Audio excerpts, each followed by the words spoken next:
there are certain tasks which emerge from what I've said, certain tasks which confront us, and we must be clear about them theoretically and practically what needs to be done.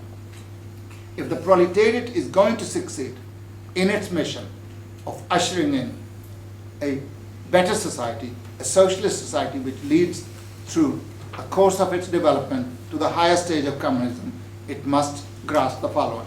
First, that capitalism is a transitional stage in the long march of humanity from primitive communism to the higher stage of socialism, i.e. communism.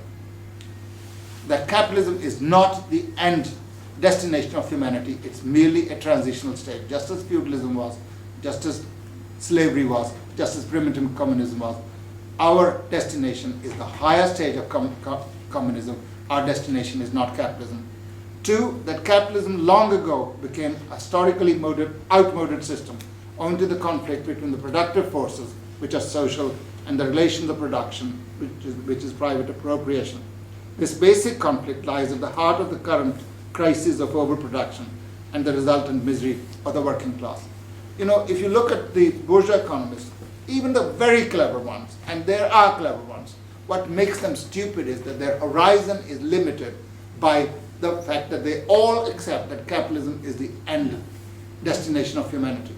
And that prevents them from grasping the very simple truth that society cannot be happy, society cannot have a future if its future is only capitalism.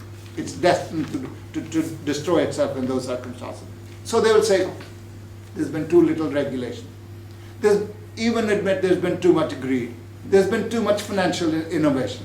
Everything that we were sold up to 2 years ago was something that reduced risk. That all these various financial instruments, you know, derivatives, there's a whole alphabet soup of these things. You know, CIVs and CDOs and all the other names that, if you read the financial press, you come collateralized debt obligations and various hedge funds and derivatives and all the rest. We were told, this is wonderful, we'll never get the depression of the 1929 like. Why? Because we've grown better at managing our affairs. Because our economics is now such that we can actually spread risk. They're spreading risk so widely that everybody's caught by that risk. They were doing it so cleverly that people on whom this risk was thrust didn't even realize that this risk was being. Can you just imagine? You go to bed thinking you owe nobody any money, and you wake up, you owe £2 million to someone. Now this is how people have been discovering. They suddenly discover that they actually are victims of it. These were clever things sold by few people who understood them to lots of them who didn't. And why did they get into it? Because again it's a crisis of profitability. It is money, wealth can only be created in production.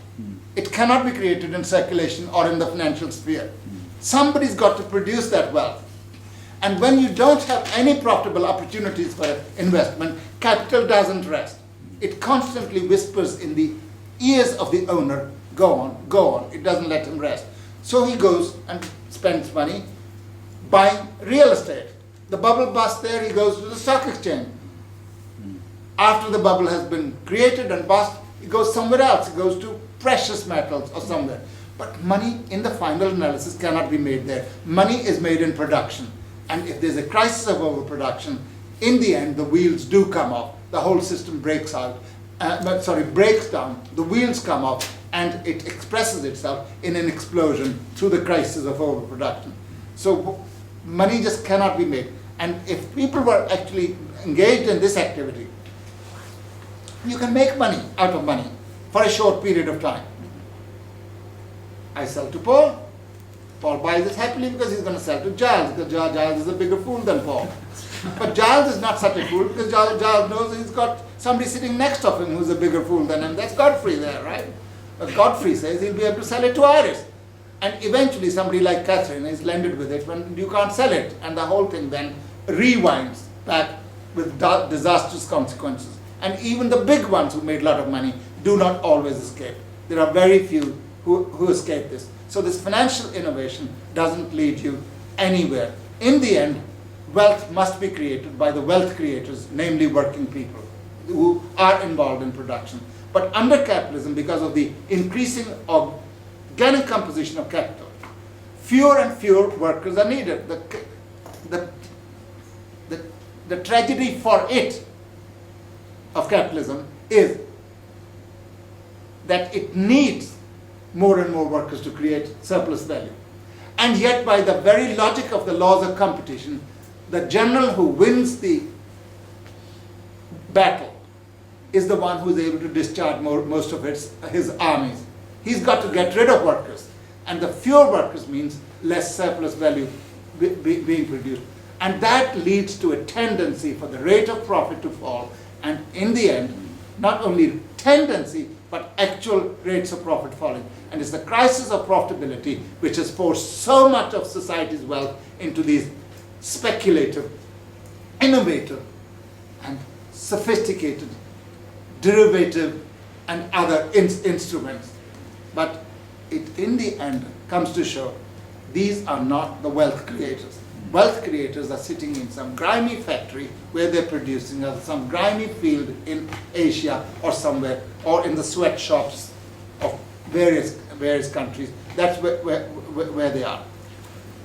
Thirdly, that under the condition of monopoly capitalism, capitalism has grown into a monstrous system of domination and exploitation by a handful of monopolist concerns within each of the imperialist countries, and on a world scale by a tiny group of imperialist countries, which exploit, dominate, and oppress the overwhelming majority of humanity inhabiting the vast continents of Asia, Africa, and Latin America.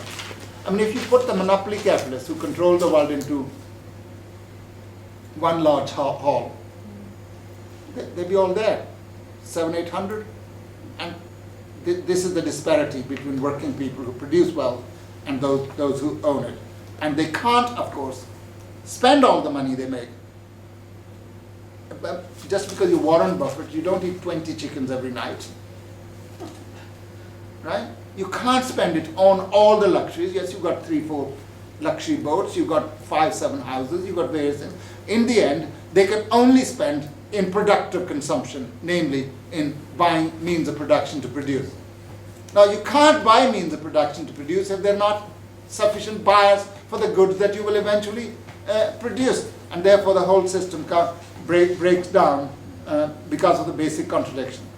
Fourth, that for reasons of conditions peculiar to this stage of capitalism, imperialism cannot but result in incessant warfare waged by imperialist countries against the oppressed peoples, as for instance, the wars waged by Anglo-American imperialism against the people of Iraq and Afghanistan, and waged by the Zionists and their imperialist backers against the people of Palestine. And it leads, of course, to inter-imperialist wars, which have claimed the lives of 100 million people during the 20th century. 5, that socialism alone offers the way out of the contradictions of capitalism.